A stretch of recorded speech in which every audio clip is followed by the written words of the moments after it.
এক তীরন্দাজ মেলার মধ্যে খেলা দেখাচ্ছে। তার চারপাশে অনেক মানুষ দাঁড়িয়ে খেলা দেখছে। তীরন্দাজের সামনে 10টা আপেল আছে। সে লোকদেরকে বলছে, আমি কোন আপেলটাই নিশানা লাগাবো? লোকেরা বলল, আপনি 7 নম্বর আপেলে নিশানা লাগান। তীরন্দাজ তীর নিক্ষেপ করলো। দেখা গেল 7 নম্বর আপেলে যেই তীর লেগেছে। এইভাবে সে 10টা আপেলেই তীর নিক্ষেপ করলো। অবাক করা বিষয় হলো, তার নিক্ষেপ করা একটা তীরও লক্ষ্যভ্রষ্ট হয়নি। সেই তীরন্দাজ উপস্থিত সমস্ত লোকদেরকে উদ্দেশ্য করে বলল, আপনারা কি সাক্ষ্য দিচ্ছেন আমি একজন ভালো তীরন্দাজ?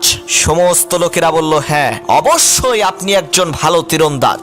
সেই তীরন্দাজ বলল, তাহলে আপনাদের মধ্য থেকে মাত্র একজন মানুষ আমার সামনে এসে দাঁড়ান, আমি তার মাথার উপরে একটা আপেল রেখে তীর নিক্ষেপ করব। তার এই প্রস্তাবে একজন মানুষও রাজি হলো না, কারণ যদি নিশানা ভুল হয়ে যায় তাহলে তো কেল্লা ফতে। সেই মেলার মধ্যে একজন ছোট বাচ্চা ছিল। সে এসে তীরন্দাজের সামনে দাঁড়িয়ে বলল, আমি রাজি আছি, আমার মাথায় আপেল রেখে আপনি তীর নিক্ষেপ করেন। ছোট বাচ্চার এই কথা শুনে মেলার সমস্ত লোকেরা অবাক হয়ে বলতে লাগলো, সর্বনাশ, এত ছোট একটা বাচ্চা, তার এত সাহস আসলো কোন জায়গা থেকে? তীরন্দাজ সেই ছোট বাচ্চার মাথায় আপেল রেখে তীর নিক্ষেপ করলো। দেখা গেল তীরটা আপেলেই লেগেছে। এই দৃশ্য দেখে মেলার সমস্ত লোকেরা সেই ছোট্ট বাচ্চার তীরন্দাজকে বাহবা দিয়ে বলতে লাগলো, এই মেলার এতগুলো মানুষের কেউ সাহস পেল না, এই ছোট্ট বাচ্চাটা সাহস পেল কিভাবে? তখন সেই তীরন্দাজ বলল, শোনেন, আপনাদের প্রত্যেকেরই আমার প্রতি বিশ্বাস ছিল যে আমি তীর নিক্ষেপ করলে আমার তীর লক্ষ্যভ্রষ্ট হবে না,